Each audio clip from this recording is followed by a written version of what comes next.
What's up, Dodger fans? Thank you for tuning in to another episode of the Incline Dodgers podcast, All-Star Break Edition.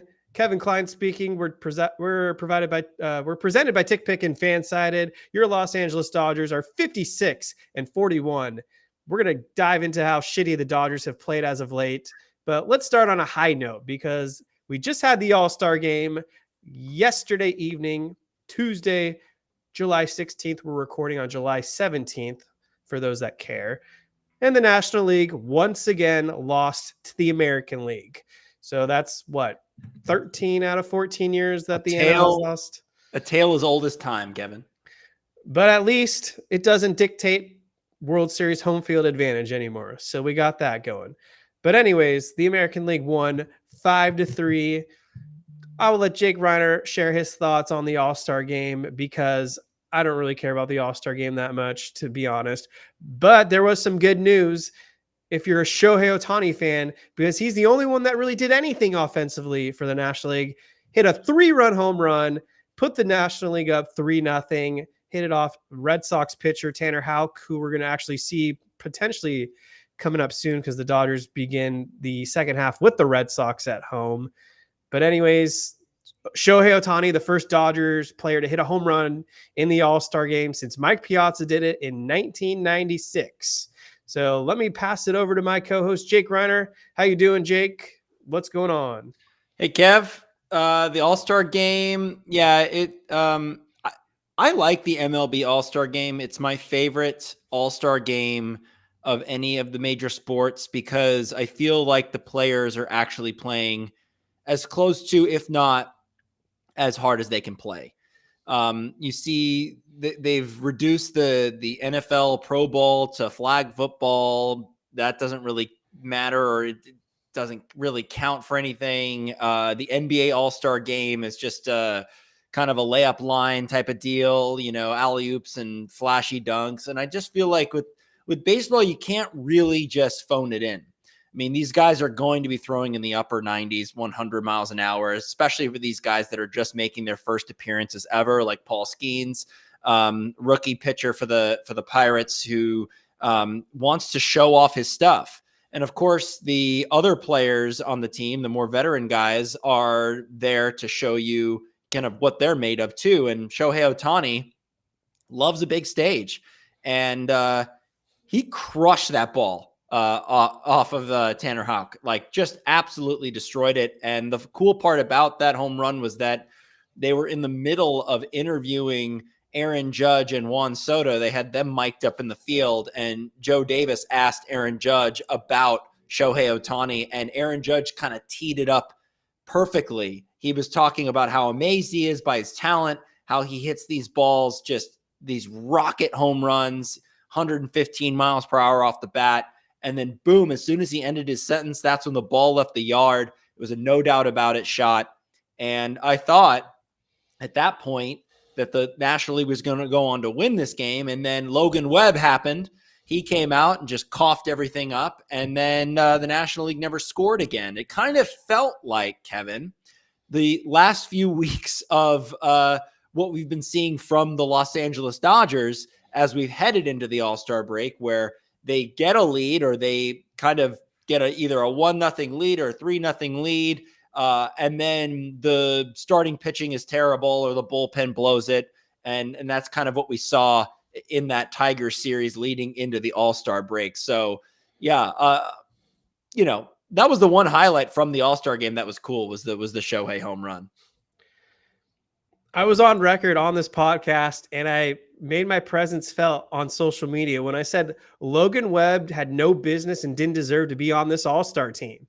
And who pitched like shit and gave up the game? Logan Webb, unironically. That's what happens when these bonehead players and coaches pick the wrong guy, because Gavin Stone should have been on that All-Star roster. He pitched like he deserved it.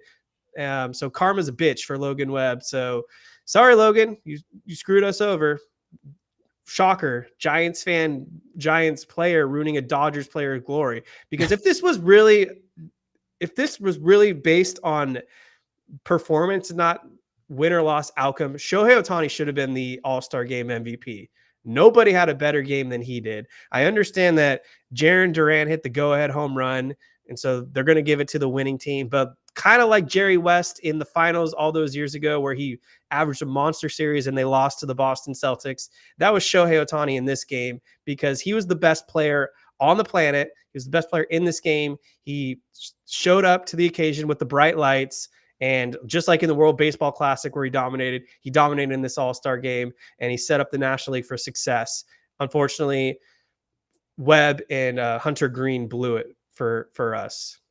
Yeah, I mean, they're going to give the MVP to the winning team all the time, so it just sucks. And, Jarren Duran hit a home run. Shohei hit a home run. Both of them, both of those home runs meant that their side took the lead. You got to give it to Duran because he was the only other one that really performed at a high level. The ball that he hit was absolutely touched. He crushed that ball off Hunter Green. And it seemed while I was watching it, I kind of was making mental notes in my head, not to do the whole like LeBron James, like I predicted this, but I really was thinking this as I was watching Hunter Green pitch, is that they were sitting on it. They kind of knew what was coming, and they were able to hit his fastball, which if he's not going well, it is very flat and very hittable. Dodgers have a date with Jarren Duran as well coming up, since he's also a member of the Boston Red Sox. He's having a really good season. Definitely going to be a player to watch out for in this series upcoming.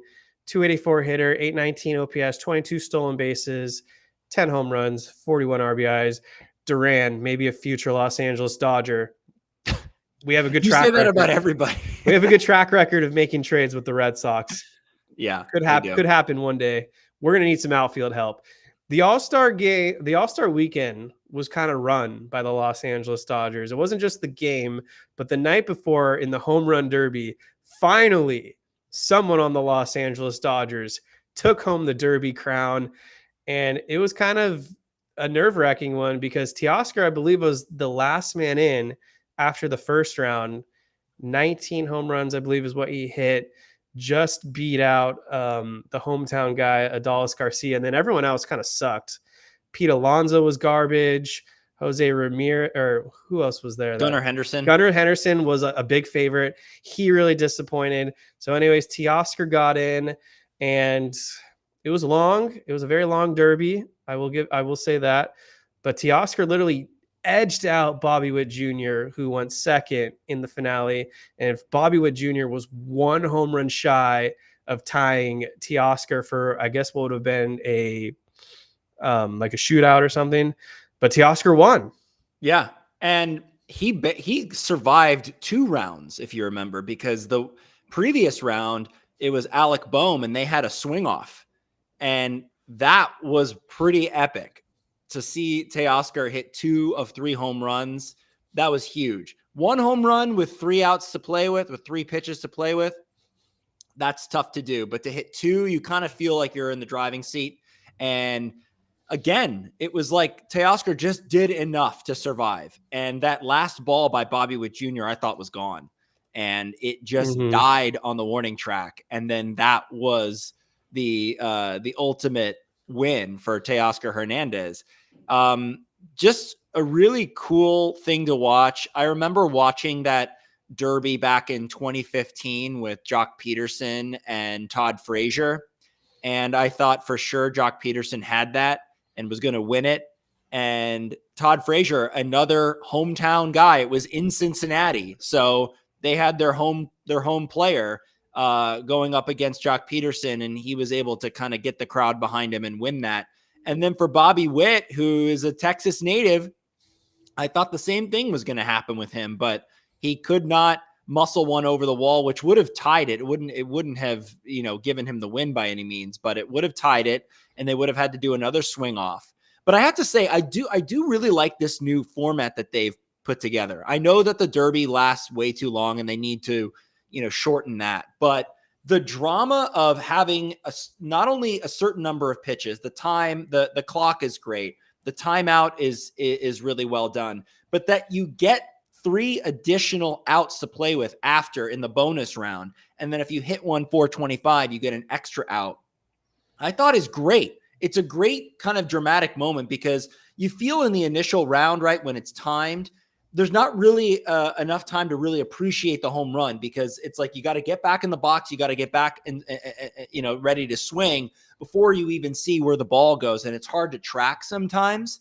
So when you get into that bonus round, and Teoscar used the bonus round beautifully, and it was what propelled him into each round that he got into, is that you get to appreciate each home run. You get to take your time, get set, take the pitches that you want and find the one that you want to swing at. And I just thought that those rules, combining kind of the old way that they used to do it, where it was like you got 10 outs, right? Anything that wasn't a home run was an out, and it wasn't timed, to just only timed home runs, to now you kind of have the combination of the two. I thought the format was great. What did you think? I thought the first round was about 10 pitches too many, but other than that, I liked the format. It was getting long, but like, why is this a 3-hour event? My goodness. Yeah, it shouldn't be. But yeah, the bonus is cool. I know that who was it that, like, Teoscar, he in his first round, he really thrived in that bonus round because I'm pretty sure he was at like 12 or 13. And that's what I'm saying. He really used it to his advantage. Yeah, and then he went off, and that was the difference because he just got in. But yeah, the final was thrown. I always like a home run derby when it comes down to the final pitch. Yes. That's what makes it epic. Well, that's what this format kind of lends itself to, right? Is the drama. There was a lot of drama at the end in these bonus rounds because you have to hit the ball out of the park. Otherwise it's an out, and you only have limited amount of opportunities to do that. So the way that they've constructed it is good, but I agree with you. Maybe the time in the first round when they're, timed needs to be shorter. They need to have less pitches or whatever it is, or fewer breaks in between each hitters. Like, let's get these guys up there and swinging. Another cool part to this was the Vladimir Guerrero Jr. bit, because Vladimir Guerrero Jr. showed up with Teoscar Hernandez's jersey from his days in Toronto, and he was there kind of supporting him. And Teoscar said afterwards how instrumental Vladimir Guerrero Jr. was in calming him down, in providing advice, and being that kind of calming force there for him. And he really, attributes a lot of his success to that, to Dino Ebel. I felt that Dino Ebel did a pretty fine job as the pitcher. People don't give a lot of credit to the pitcher, but that's a huge part of it.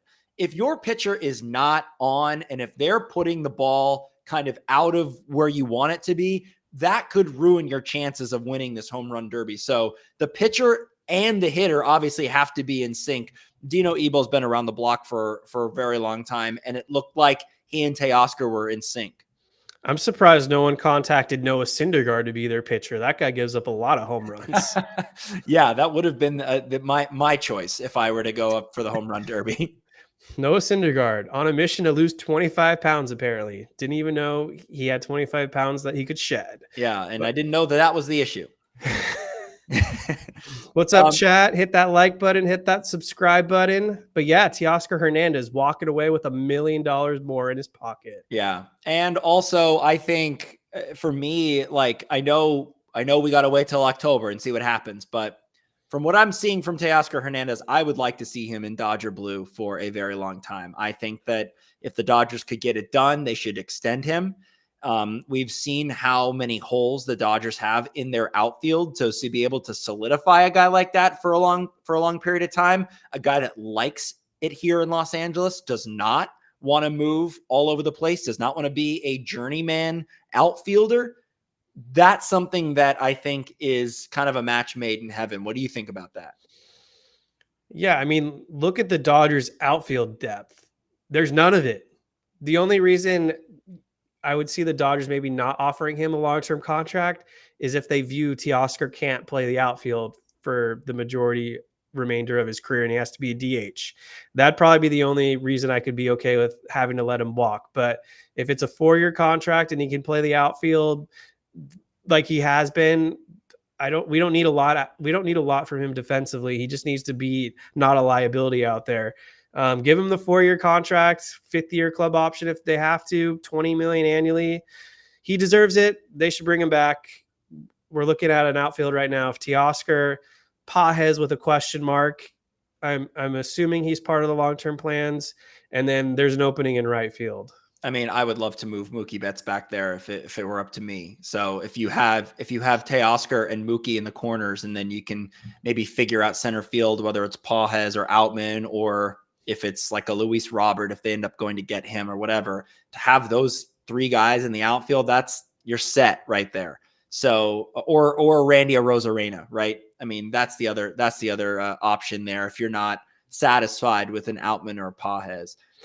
One other thing I wanted to bring up, Kevin, that was getting a little bit of play online. Some people criticizing some of Teoscar Hernandez's teammates for not sticking around. It appeared that Tyler Glasnow was the only one that kind of stayed throughout the entire event, with Freddie Freeman, Will Smith, Shohei Ohtani being there for the beginning, but not there for the end. We did hear from Chelsea Freeman, which is Freddie's wife, who basically said that their kids were getting tired and restless and needed to go to bed. And so that's why Freddie Freeman left. But a lot of people were criticizing that, his teammates were not sticking around. And while as a fan, obviously you want to see all of your all-stars there from start to finish, it was a very long event. I don't think it's that big of a deal. And it appears, though, that Teoscar kind of knew that and was fine with that, and had the support that he needed there and wanted. So what do you think that's, people are making a mountain out of a molehill here, Kevin, or are you on their side with this? It's not an issue for me. Don't care.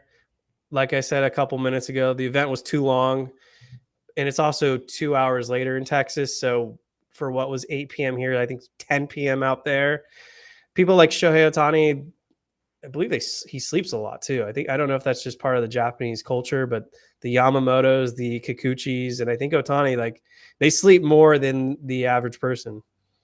Yeah. So the only one we don't have an excuse for is Will Smith. What a dick. Well, he was playing too. So I'm only kidding, of course. But yeah, I thought that it was really cool to see a Dodger finally win that event. It's kind of crazy that no Dodgers ever won that. It is crazy. Moose 1032 saying in the chat, Freddie said his kids were fighting an illness. So yeah, whether they were sick or tired, it really doesn't matter. Yeah, no one cares about these. No one cares that the Dodgers players went home early. Who cares? It wouldn't be justice if I didn't bring up the real star of the Home Run Derby, though. And it actually happened before first pitch. Ingrid Andress was invited to sing the national anthem, and she made a name for herself. Even though she was a 4-time Grammy nominee, which I still have a hard time believing that is the case.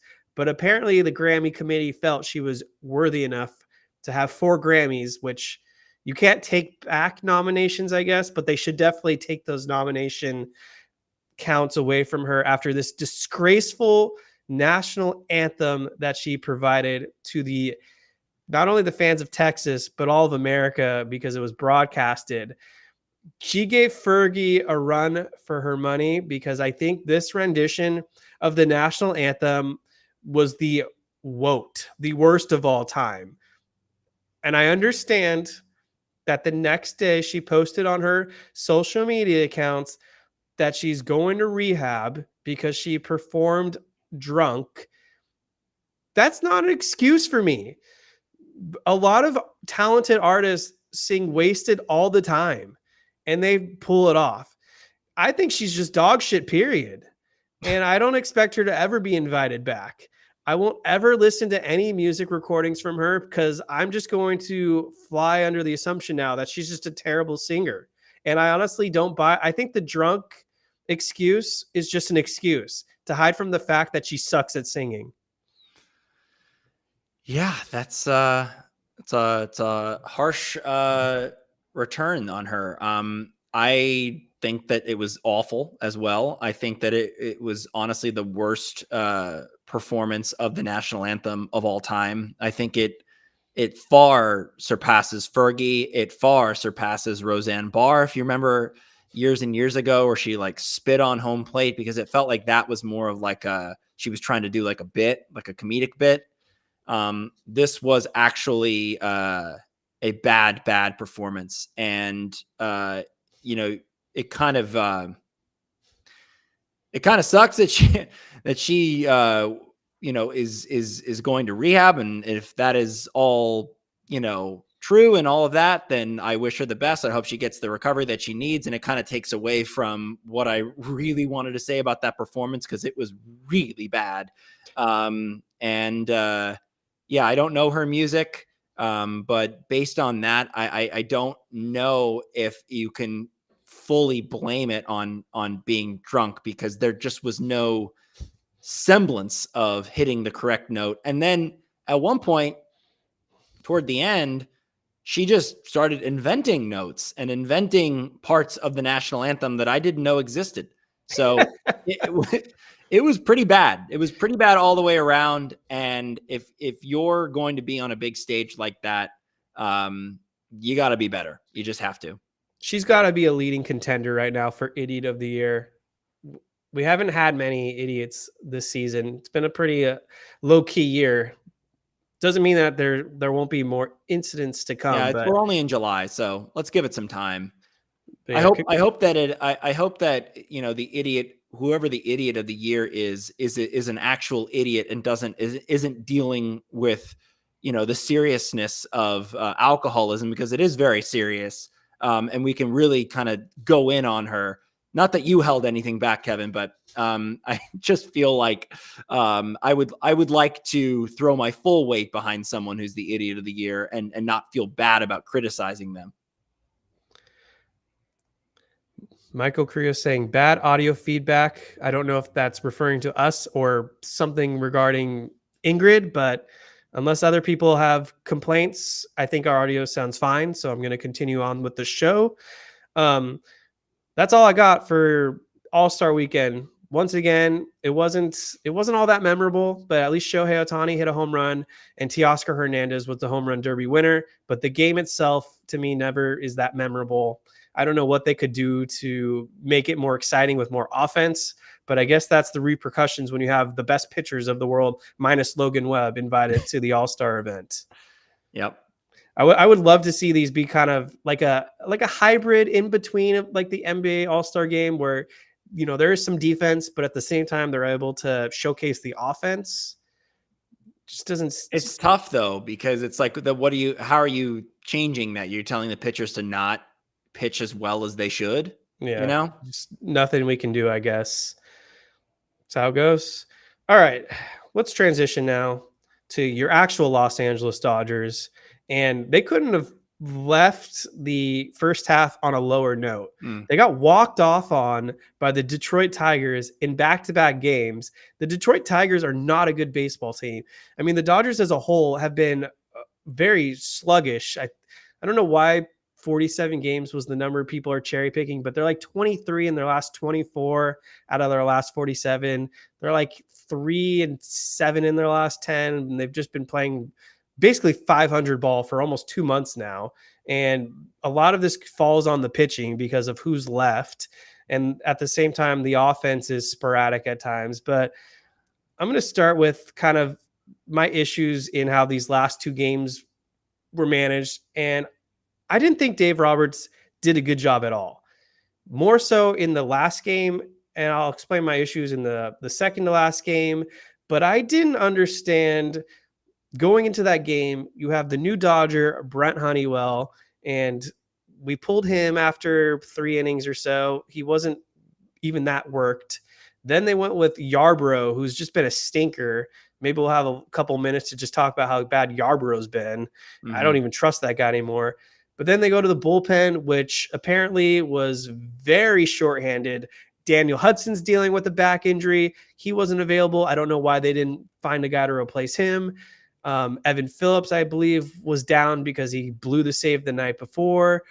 Blake Trinan had pitched 2 days in a row, so he wasn't available. And then Alex Vesia, they didn't want to use like 4 nights out of 5 nights. So basically half the bullpen wasn't available. So then why use Anthony Bonda for 4 pitches? If we're so shorthanded, why not use Anthony Bonda for more than 4 pitches? And then to go with Johan Ramirez in the 8th inning, I'm cool with it. But then to run him back out there for the 9th inning, that's just asking for trouble. That's the Michael Grove syndrome right there, where it's like you should be happy and lucky that you got 1 scoreless inning. Don't then run him back out there for another inning. Yeah. And he literally threw the game away. And I literally mean that, because he got into some trouble, and then there was a runner on third or whatever. And I don't even know what happened. He threw I think the ball got put in play. I think they were bunting on him, and he threw the ball at one point, and he just didn't even hit it close to third baseman at all. And it went to the backstop, or it went to the went up the line on the left field side of the field. And that was the game. And the night before, he freaking got walked off on as well by Gio Urshela, who I think a week ago we talked about him being bad. So of course he hits the walk-off home run against us. Yeah. But I'm done with Johan Ramirez. Like, me too. I've seen enough. And I feel bad because I feel like they use him every day. Like, I almost feel like every game I watch, there's Johan Ramirez. Yeah. He's the rubber arm in the bullpen. Every year Roberts has that guy. Always. It's always a guy that they run out there way too much, like a Pedro Baez or a Michael Grove or Johan Ramirez. He always has that one guy that he always goes to. And it's always a guy that's like not great, can be good at sometimes does get the job done, but most of the time doesn't. And it's a guy that you don't mind using or overusing because you want to save your bullpen, and especially this bullpen this year that has been so not only injured but old.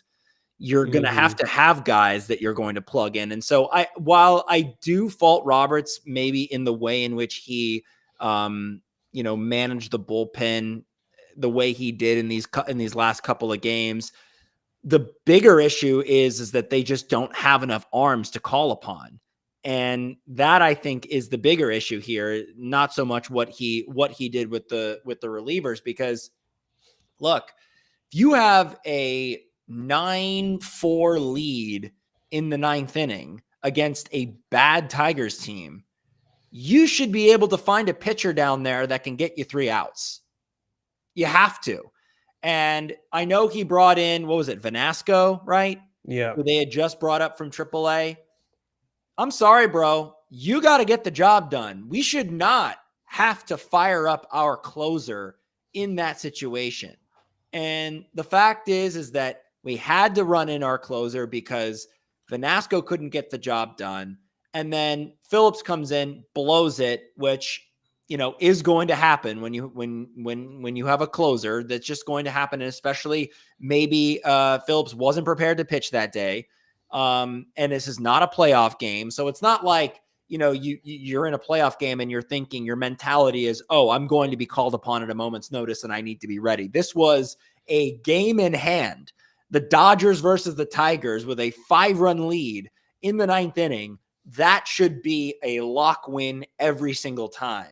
So while I understand your criticisms of having a guy like Vanasco come in or Phillips blowing a game like that, the truth is that these guys have to get the job done, and they just haven't. And the problem is that they don't have enough arms. They don't have enough good arms to roll out there right now, because this bullpen is overworked, because the starting rotation is terrible, because they don't have enough starters, because their starting pitching is in shambles. And it's this domino effect that leads to these games that get out of hand quickly at the end. I don't care that we were up 5 runs. To me, it was still stupid to go with Ricky Vanasco in the 9th inning. The guy hadn't pitched at the big league level in nearly 3 months. I think his last appearance prior to that was April 15th. And it's not like he was lights out in AAA either. He was struggling there, and he dealt with some injuries. And so, yes, he's technically a major league pitcher at that moment in time, but he's not really a major league pitcher. And when you have professional players up there like the Tigers, even though they have a bad record, 5 runs is not impossible to escape. And clearly they showed that, because Vanasco didn't even get a single out. And then maybe Evan Phillips, like you said, was just not mentally ready for that moment. And he blew the game as well. And then it was over from there. But for me, Yohan Ramirez is such a fraud. Like, he's 0-5 with, I think, a 4.68 ERA. He's bound to get sent, either DFA'd or sent to the minors soon. But I'm done with him. But yeah, speaking of Evan Phillips, are we starting to get a little worried about him maybe retaining the role as the Dodgers closer? No, I'm not.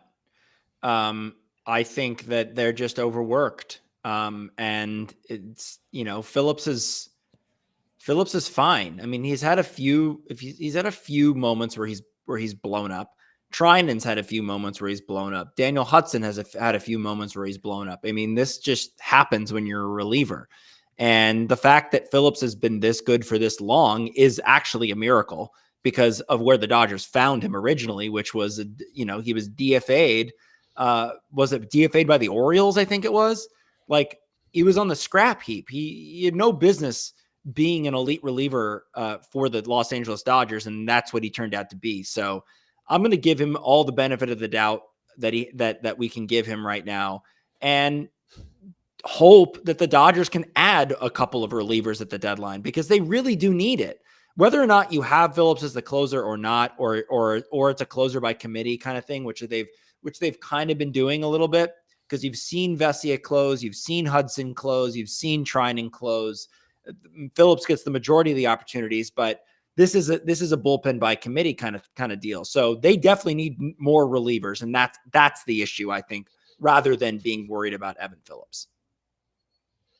Small sample size, but in the month of July, Evan Phillips has given up 3 home runs, has a 7.20 ERA across 5 innings thrown, and the opposition's hitting 286 against him. 6 strikeouts, 5 innings. Hasn't been the dominant Evan Phillips that we're accustomed to seeing. Maybe he's just in a little bit of a rut and he'll get out of it. Maybe it's the lingering effects of that hamstring injury he had earlier this year that caused him to miss some time. But if I'm the Los Angeles Dodgers, I am frantically scouting the relief market right now, because I don't trust this bullpen fully like I have in years past. For once, I think we have a decent amount of holes, and Yarbrough's a big hole. Yohan Ramirez is a giant donut hole.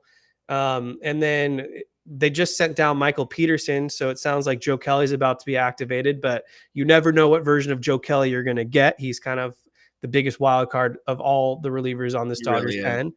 And then, yeah, I mean, it's been a cycle. They've just added Honeywell, but who knows if he pitches well. He's been tossed around for the majority of his big league career. I don't expect him to stick around for the long time being. And then Brazier sucks, and Gratterall is supposed to start to come back, but are we ever going to see Gratterall? He's beginning to enter rehab phase and ramp up. So could be a few weeks, maybe August, but yeah, he should be back by August, I think. I see someone in the chat, Oscar Vargas, who we know. He says Ramirez has a 2.88 ERA, a 1.16 WHIP, and blah blah blah in his last 22 appearances. A 2.88 ERA. I'm looking at his stats right now. I don't see that. I see in the last 7 games he's got a 4.91 ERA. His last 15 games he's got a 3.94 ERA, and overall he's got a 4.68 ERA. He's bad. Yeah, during his Los Angeles Dodgers tenure, he's got a 3.54 ERA, a 4.27 FIP, and nearly a 1.2 WHIP. So that's just cherry picking right there. You look at the entire sample size of Yohan Ramirez, he's not good, and they're going to get rid of him. Maybe no team will claim him, and they can really revamp him in the minors, and we'll work him out for 2025, or he comes back later this year and he can be a Yency Almonte. But for the time being, I don't trust Yohan Ramirez. Throw him in the garbage can. I'm done with him. Yeah, I mean, the problem is they just don't have enough. They don't have enough healthy arms, and so it's like, who else are you gonna bring up unless you make trades? I mean, that's what they have to do. the way the bullpen is currently constructed is not sustainable for the rest of the season. And when you think about October, with this old bullpen that we have, it's very suspect. It really is at this point. It's a good question coming from Trey B. So I think this is the perfect transition to the next topic I wanted to cover. But before we do that, let me take a quick pause right here to talk about our sponsor, TickPick. Second half baseball is about to be underway. And if you're looking for some tickets to see your Los Angeles Dodgers, then look no further than to download the TickPick app, because the Los Angeles Dodgers have some very exciting series coming up. I don't even remember the last time the Boston Red Sox were in town besides the 2018 World Series. But if you want to see Red Sox Dodgers battle it out, go get some tickets on the TickPick app. If you're trying to go see some concerts, you can pretty much look up any artist that you're a fan of. Maybe even Ingrid Andress when she comes back from rehab. You can go download the app and see her in person. But yeah, TickPick's awesome. No service fees at checkout. And I'm excited for this Dodgers second half. I really do like that we kick it off with Boston right away. We'll get to see Kenley Jansen maybe close it out. And then the Dodgers got a big series against the San Francisco Giants, who are on the cusp of being sellers. And rumor has it that Farhan Zaidi will be fired if the Giants don't make the playoffs. As they should. I mean, I don't know what he's done there that's warranted more time with the organization. So yeah, Justin Yamas said the last time Boston played LA was 2016. I was there for a regular season game, but obviously they played in the World Series. So 2018 was the last time they were here. Okay, so Trey B, is there a relief pitcher you'd want from the Detroit Tigers if we go all in on Tarik Skubal? Try to get a starting pitcher and a relief pitcher in one trade maybe? I don't know. Do you know their bullpen? Because I don't.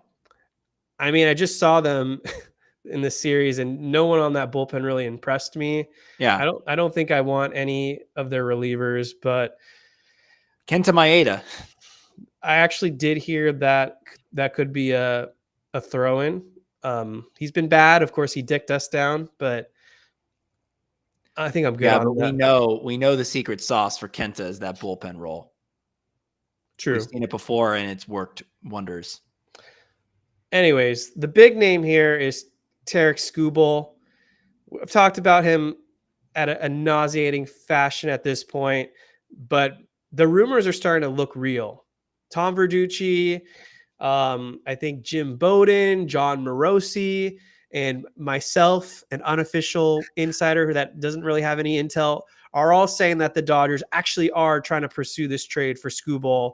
And basically what would get it done is that the Tigers would need to kind of get a Juan Soto-like package in return, which to me seems like an overpay. And I don't buy that. I don't think it would cost as much as what Juan Soto fetched when the Nationals shipped him to the Padres.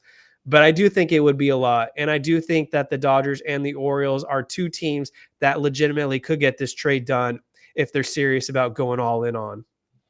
I mean, yeah, if they could have, if they have the right package, you got to get him. I mean, it's because you're not just making a trade for this season, right? It's not like a Max Scherzer rental type of deal where you need them for a playoff run. Obviously, you'd need Tarik Skubal for a playoff run because the Dodgers are so thin at starting pitching, and he is an ace type pitcher that you'd want starting a playoff game for you. But he's in his mid-20s right now, and this is a trade for the future. And to be able to put Tarik Skubal in this rotation along with Glasnow and Yamamoto, and hopefully Bobby Miller comes back, and maybe by a stroke of luck, Walker Buehler figures it out. I mean, we're talking about a pretty elite Gavin Stone, a pretty elite starting pitching for the future. So this is a play not only for now, but for later as well. We just saw Tarik Skubal pitch against the Dodgers firsthand, and he was throwing 100 miles per hour against us. We haven't had a dominant lefty that was throwing that hard since Clayton Kershaw. And I think that to have a dominant lefty like this would match really well with Glasnow and Yamamoto. If you had that three with pick your order. Maybe Glasnow goes game 1, Skubal goes game 2, and Yamamoto goes game 3. Your game 2 starter would have a 2.41 ERA, 140 strikeouts, over 116 innings thrown, and an 0.88 WHIP from Skubal. And like you were saying, Jake, this wouldn't be just for this year. We'd have him for 2 more years. So if it takes Josue De Paula, River Ryan, Diego Cartaya, Dalton Rushing, 20 first-round draft picks, I'm all in. I'll even throw in my left nut if I have to, because I would do pretty much anything it takes to have Skubal in this rotation. Yeah, it's really hard. It's hard to think that the Tigers would be willing to trade him because of how awesome he is, but there is a chance. I just love the idea of the Tigers receiving your left nut and being like, what do we do with this? Kevin Klein's left nut. We didn't even want a left nut. Why are we getting his? Is kind of the reaction I think that they would have. But I get your point. They shouldn't. I don't think they should mortgage the entire farm for Skubal, because I feel like there are some players in this farm system that are worth holding on to. And if you've followed the Dodgers at all since in this Andrew Friedman era, they've really not overpaid for any one player. And this, it would have to be the right move. And unfortunately, the Dodgers are kind of hamstrung by this tax of everyone not wanting to provide them with elite talent and hiking the price up so that the Dodgers will overpay for a player. So it'll be interesting to see how many prospects from this farm system get dealt at the deadline, because the Dodgers just have so many different holes to fill. I'm kind of tired of just waiting on these position players, because more often than not these days, they just don't pan out. So if we can sell high on them, I'm for it. And if we have to eat a bad contract like Javier Baez to get this done, do it. Just pay the money. At this point, Javier Baez wouldn't be a downgrade to the Dodgers bench. He wouldn't really be an upgrade, but I mean, he's basically on par with what Kike Hernandez is doing. If you got to get rid of Gavin Lux, then I think Javier Baez is honestly an upgrade over Gavin Lux at this point. And he can play shortstop. He can play second base. He can probably play third base. He'd be a bad contract, and maybe the Dodgers just decide to outright eat the money and release him. But that's where I stand. Any other final thoughts on Skubal? No, I would love to see him in Dodger blue. So next up, of course, the super chat. Sorry for making you wait, Moose 1032. I really do appreciate the super chats, and this looks like it's going to be a fun one. Does it feel like we have too many holes to fill, or is it just me? Also, how good do you think Ryan is going to be? So this was the next thing I wanted to talk about. Rumor has it the Dodgers are planning to call up and add River Ryan to the Dodgers starting rotation. He might be starting Sunday, Monday, or maybe even Tuesday for the Dodgers. And some pipelines are ranking him as the Dodgers' top pitching prospect right now. And just for a little context of what River Ryan has done so far in the minors this year, 8 starts, 2.22 ERA, 32 strikeouts, over 24 innings thrown. Yeah, he's great. I mean, the Dodgers have so much pitching depth that you're going to see guys be dealt at the deadline that, and honestly still have great talent left over. So I'm excited to see him come up, and often what happens, nowadays that the Dodgers are so injured is that you'll have guys from the minors come up and pitch, and it's almost like an audition tape for scouts around the league to see what these guys can bring at the major league level. And so that's what you've seen with Robleski and what you're going to see with River Ryan. That's what you've seen with Landon Knack too. And so I'll be excited to see what River Ryan, because I haven't really watched him or really followed him that much. So to see him up at the big league level would be great. Someone just crashed the podcast. Just kidding. He was invited. Chris Camelo stopping by. What's going on, Chris? You came in at a time where we're actually talking about River Ryan potentially making his Dodgers debut. Yeah, I thought I'd catch the last bit of your guys' show. Great stuff as always, and appreciate it. Appreciate the not the wedding crasher, the podcast crasher. So move over Vince Vaughn and Owen Wilson. So here I am to do that. Yeah, no, River Ryan. I've been hearing a lot about him, and obviously another one of those highly touted prospects with the pitching depth down in the minors that Jake was just talking about. And at this point, this could work one of two ways. This could work out where you see the potential and now you want to hold on to him, or this backfires and now the value takes a hit, like some of these other guys' values has taken hit. Vargas, Outman, some of those guys are not, as I would say, as valuable now in a trade if you want to get a guy like Skubal. So you have to kind of be careful when you feature these guys at the major league level, because if they get smacked around, that value potentially could take a hit. And Skubal, Detroit's going to want a lot for him. But there is a door number 2 in that trade. I don't know if you guys touched on this. Would you guys be willing to take back a contract in addition to Skubal in order to lessen the blow of some of these more valuable prospects, like a Javi Baez, a Mark Canha, somebody along those lines? Yeah, we talked about that, and I think we're in agreement that we would absorb a contract like that. Yeah, and Baez obviously definitely a shell of what he once was with the Cubs. Perennial Dodger killer, as you guys knew for a long time when the Cubs were, in World Series contention. Obviously won a championship in 2016. He was a big part of that. 3 years, and I think, $80 million still left on that contract. That's a lot. But at the same point in time, could be a stopgap shortstop, could be somebody that you could even put at second base. Remember, the Mets put him at second base next to Lindor. He wasn't horrible at that, and you certainly could get more, at least pop, from the second base position with Baez than you could with Lux. So if that's the price to get Skubal, I don't know. I think that might be your best bet rather than mortgaging the farm. That's just me, though.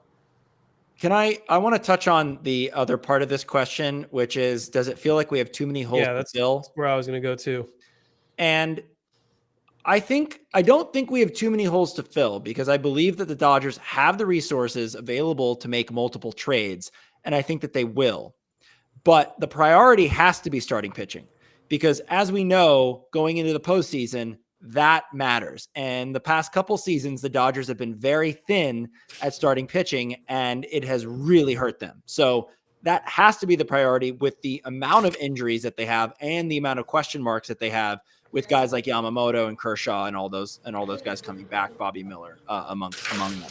Yeah. So let's go ahead. I was just going to say is that while I would like an outfielder, right, like a Randy Arozarena, and while I would like bullpen help, the focus has to be starting pitching, because you got to think that even if the Dodgers don't make an upgrade offensively, which I think they desperately do, because that bottom of the order is very, very bad, they can score enough runs if Max Muncy and Mookie Betts come back. Just that offense in and of itself has enough firepower to score runs. And if they can't score runs with that lineup, then I don't know what.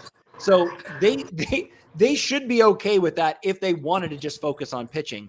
So I don't believe they have too many holes, but there are a lot of holes on this team. I think the holes are replaceable and they can be filled. So I wanted to explore some of these holes real quick. In the outfield, you've got Teoscar. He's a lock. Andy Pages, he's a rookie. He has his good days. He has his bad days. Sometimes he just looks completely lost out there in center field. So maybe if I were to make a move for the Dodgers, it might be to try to find someone that can handle that position a little better. If not, then you get a corner outfielder like the Randy Arozarena type, and you just run with it. But I do think the Dodgers have to get an outfielder that's secondary behind starting pitching in terms of needs. Infield, obviously, we've got Freddie Freeman. That's not a hole. Shortstop, kind of a hole, arguably, but you've got Miguel Rojas and possibly Mookie Betts, depending on where they're going to play him. Yeah. Second base is a massive hole. This is the one position you have to replace. Get Gavin Lux off the team, demote him, whatever. he's the one starter that's actually bringing this Dodgers team down.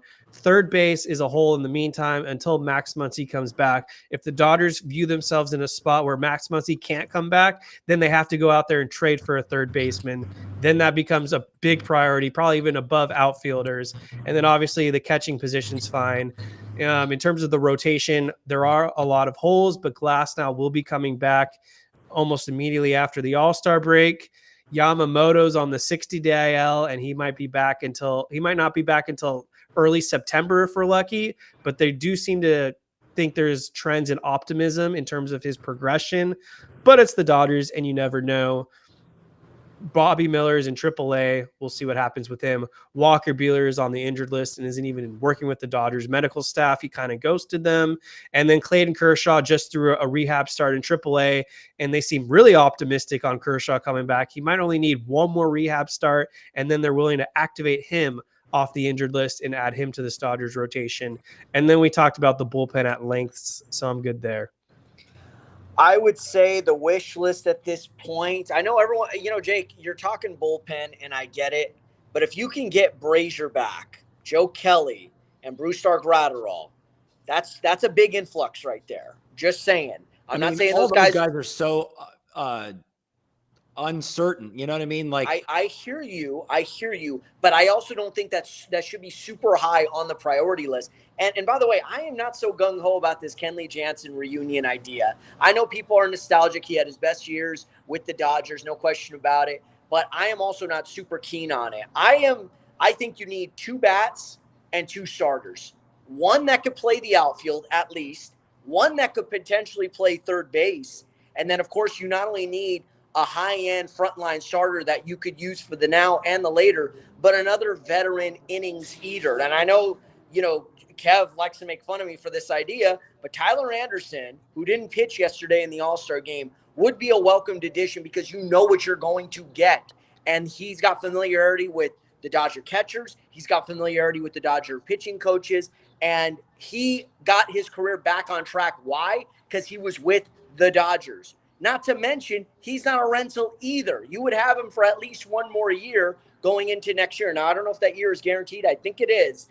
But I'm just saying, if you can get a Skubal or a Crochet and a Tyler Anderson, that shores up your rotation. If you can get an outfielder that, like a Rosarena, to be honest, can I tell you the guy I like from TB?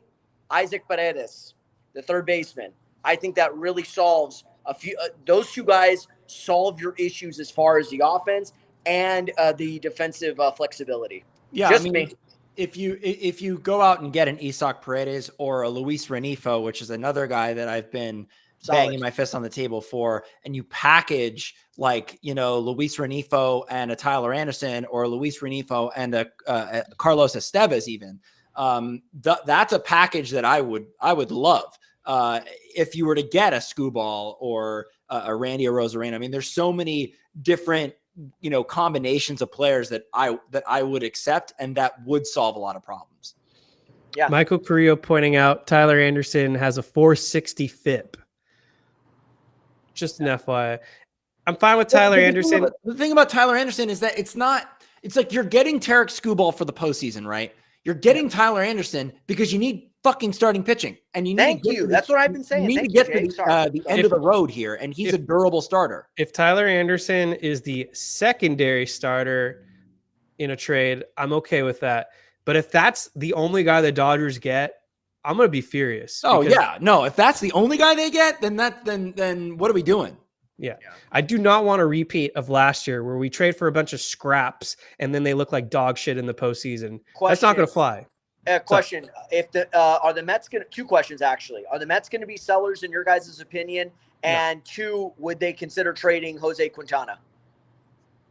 The Mets are a wild card team, I believe, as it currently stands. They've turned it around. Okay. They would have to free fall in the next 2 weeks, which is possible. They are the Mets. Yeah. I want to open up to our chat. If you have any questions right now, we'll do a quick rapid fire of Q&A since we're heading down the home stretch of the show. So feel free to drop your questions below in the chat and we'll make sure to get to them. If you haven't hit that like button yet, please do so. And if you're not subscribing, then why the hell are you here? Or hit that subscribe button, please. I don't really have any additional thoughts right now on the Dodgers trade deadline. There hasn't really been anything too new that I feel like's been reported.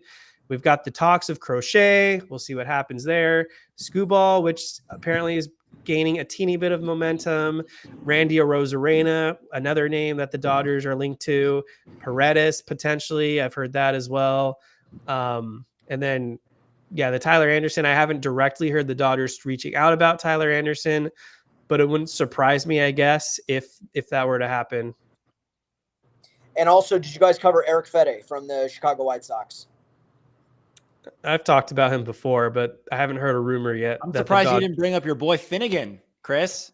Kyle Finnegan, the All-Star. Yeah, I've been a fan of his, and he's been a tough closer. I mean, not all of his saves have been dominant. I think he blew one going into the All-Star break, but that's a damn good closer, man. And if you could bring him in at the very least as a fireman role, if they're more comfortable keeping Evan Phillips in the closer role, which I know, Jake, you're more of a fan of him being in that firefighter role, then yeah, Finnegan I think is a little bit more attainable than somebody like Kenley Jansen, because I think Boston, I don't think Boston's going anywhere. Boston may just go in on the wild card at this point and decide to, if not be buyers, certainly not be sellers. And there is a difference. I want Boston to give us Kenley Jansen. Said it, Chris. We need a closer, and Kenley Jansen would be ideal. If he comes, I won't exactly be upset. I just don't think that should be the frontline priority, guys. That's all I'm saying. Go out, shore up the rotation, shore up the offense, because those are two areas that need to be addressed. And by the way, Mark Canha, I'm going to throw that name out there. That is a solid piece right there if you're going to make a deal with Detroit. I think a throw-in in these deals are going to be just as valuable as the actual centerpiece of the deal. That's just me. A la Trey Turner 2021. Yeah, Canha feels like a AJ Pollock type of guy. A little bit better though. Like could be valuable. What about Jesse Winker, who Michael Carrillo is asking us about? Thoughts on Jesse Winker, who's hitting 260 with a 374 on base and an 806 OPS with 11 home runs and 43 RBIs. He certainly had a resurgence this year, because I remember last year for Milwaukee, he only played 61 games, so he was hurt, but he batted 199 with 1 home run. So this has been a massive improvement to last season. And that on base percentage you just read, Kevin, that's pretty impressive. I would be down to have him on this team, but I think that it would have to be not a priority to get him. But if you were to get like a Finnegan and a Winker, then we're talking, a lot of these outfielders, these corner outfielders that we're talking about are throw-ins, unless you go after the prize possession, which is Randy Arozarena. That I would make a priority if we're serious about him. And I think Arozarena could also be a future piece for the Dodgers as well. I think that's a guy that you would want to consider keeping in LA for a period of time. That guy would sell tickets. He's fun to watch. He's a gamer. And that could be the type of edge that the Dodgers need on this roster. I know they like their collection of all shucks good guys, but you need somebody who's not going to, shy away from the moment and not run away from the fire in October. So, but I like Winker. Winker's solid. He's having a really solid year.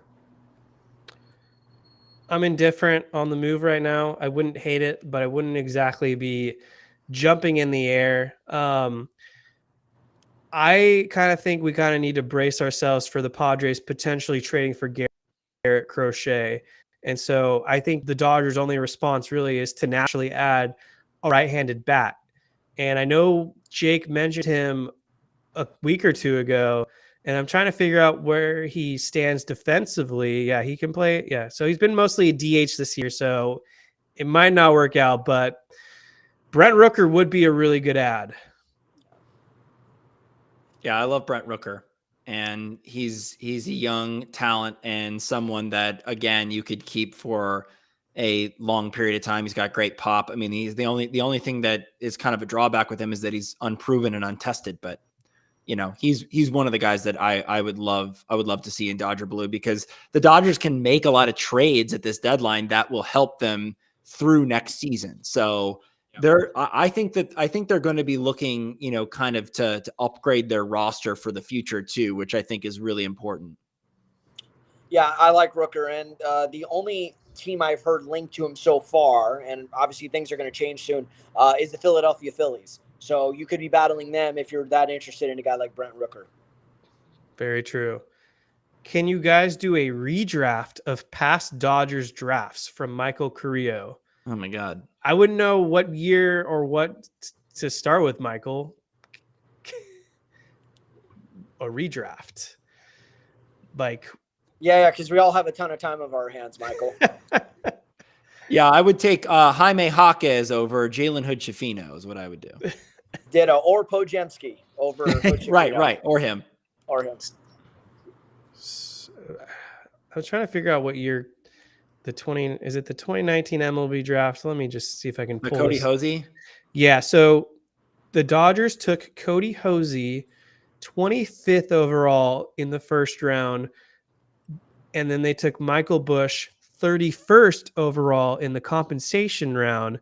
But if we had a redo, he went in round 2, overall pick 42.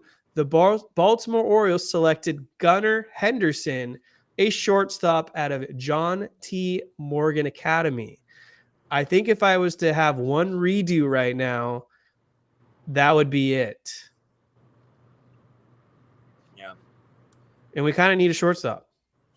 Just a little. Yeah. Yep. Okay, well, I know Chris came late. Was there anything you wanted to talk about real quick, Chris, before we close out the show? No, just kind of be open-minded. And I honestly think getting healthy and getting good, solid pieces is going to be the key if you can't hit that big home run, because there's a chance you might not. You might not be able to get Crochet. You might not be able to get Skubal. You might not be able to get Rosarena. But you got to get something to shore up some of these holes where you're almost banking on change of scenery guys that may be struggling a bit or maybe middle of the road, but if they come to LA, they might be able to make more of a profound impact. So, shoot for the moon, land among the stars. That's my theory right now. And I'm sure, and that's always been the theory of Andrew Friedman. He won't just sit back and do nothing. And I think that the health status and timelines is also going to be key for guys like Muncy and Betts and Yamamoto. That could also dictate where this trade deadline goes. Anything, Jake, you wanted to cover, topics that I didn't get to? No. Actually, I did have one thing that I wanted to throw at you guys before we wrap. I've been listening to Dodger Talk the past couple of days, and Vassay had John Smoltz on, and he had Jake Peavy on different days, and it was kind of interesting listening to these guys in the way in which they view the game now. And obviously Smoltz is kind of notorious for being like an anti-analytics guy, because he came from a different era. Jake Peavy came from a similar era where it was like you rode the hot hand, and if a pitcher was going well in the postseason, you wouldn't take him out like they do now, where it's like third time through the order.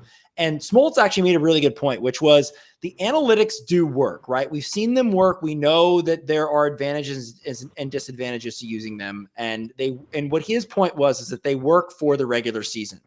They work for the long haul. They work for the big sample size of, some days it's going to work, some days it isn't. But over the course of 162, using the analytics are going to work more than they're not going to work, just based on the percentages of things. But in the postseason, it's a completely different animal. And what I've been talking about the entire season is that the Dodgers need to change their approach at some point. They need to figure out ways to score runs that isn't by the 3-run homer or just by the home run in general. And that also goes with pitching too. It's like third time through the order. Yeah. Okay, fine. You're going to see, a dip in ERA and performance a third time through the order, but maybe let's keep that starter in a little bit longer in the postseason. Maybe the other team that hasn't been able to figure out a Tyler Anderson is relieved to see you take him out of the game and bring in someone else that has a different look. They're waiting for that. I just hope that the Dodgers are able to weather the storm in the postseason and figure out ways to score and win games without the style of play that they've been doing this entire regular season. And I just wanted to kind of throw it to you guys to see what you thought about analytics versus, in the regular season versus the postseason.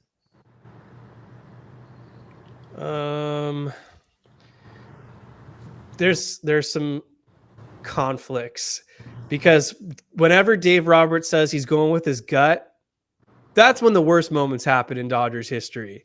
And there are times where they're so analytically focused, and then Dave Roberts goes with his gut and it completely backfires. So I don't exactly know what we do here in terms of commitment. Do we go with the eye test? And if a pitcher is dealing, do you keep him in? Or do you, for once, just try to stick to a full analytical game plan and just hope that the computer and the nerds come through for the Dodgers? This isn't going to even come down to analytics probably for the Dodgers this upcoming postseason. It's just going to come down to actually small ball, putting the ball in play, actually coming through with runners in scoring position. They're not going to win if they're all swinging for the fence. The Dodgers need to get creative here for once and actually find ways to manufacture runs and kind of do what most great teams do, which is find ways to score when you need it and not play a selfish type of style where everyone's trying to hit the home run and look like a hero. Yeah, it has to be a balance of both, I think, because it can't just be one or the other. But the problem a lot of the time is that it is one way or the other. It is just analytics. And Dave Roberts does have that emotional part of him where he wants his players to have the moment as opposed to making the right decision. So it is very tricky, but this Dodgers team is so analytically built and driven that it scares me as we get closer to the postseason, because as we've seen the last few seasons, it has just not worked out. Yeah. Chris? Yeah, no, I agree with that. It's a balance of both. Anybody will tell you, Joe Madden, Bruce Bochy even, Brian Snicker, any of these guys who've won World Series in recent years, even Dusty Baker. Of course, they look at numbers, but there is a time where you have to trust your gut. You have to trust your players, and you have to also trust where guys are at, where guys are trending. Is a guy hot? Is a guy not? That's the sort of thing. And then in the process, you throw a curveball and you trust the guy. I go back to 2012. Barry Zito, one of the worst signings in Giants history, had one of the biggest starts in Giants history. Bruce Bochy threw a curveball that Mike Matheny's St. Louis Cardinals were not ready for in the NLCS, and that changed the trajectory of the series and ultimately got the Giants into the World Series, and then of course, they swept Detroit. So it really is just pressing the right buttons at the right time. There's no science to it. There's not even really trusting an eye test. It's just putting the right guys in the best position and hoping for the best. So hopefully that will happen for the Dodgers. But as you said, Jake, it hasn't happened over the last 3 years. I just want them to change their approach so badly. I want to play small ball. I want to fucking score runs. That's what I want. And It's not about changing as much as it is tweaking, as much as it is balancing out. Sure. Not whatever one way whatever or another. verb you want to use, I just hope that it's different. Okay, I hear you, man. I'm with you.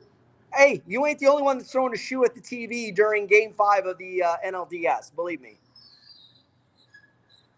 Barry Zito, what a throwback. That was just an example. It was a good example. That guy was lights out in the postseason. I'm looking up his reference page right now. 2.83 postseason ERA. Guy was a dog. For sure. And all was forgiven because he won that one big start at St. Louis in 2012. And Tim McCarver said that. If he does a great job tonight, is all forgiven for all the bad years he had in Frisco. Nice impersonation. We'll need more of those in the future. I think I've covered everything. For the listeners out there, I'm definitely planning to ramp up the show in the next couple weeks as this trade deadline really heats up. Going to try to reach out to some insiders or experts and get them on the podcast and see what kind of Dodgers rumors we have out there. So stay tuned for that. I'll come through and make it happen for you guys. In the meantime, hit that like button, hit that subscribe button. If you're listening on the audio feed, leave us a 5-star review. We just got one of those recently, so shout out to that listener who left us the 5-star review. Jake knows who that is. Yes. And personal announcement here is that I've been working hard the last 7 months or so to get a certified financial planner certificate, and mission accomplished. I am now a CFP. Woohoo! Congrats. That's great, Kev. Congrats. That's the show, folks. Everyone have a great rest of your week. We'll be back.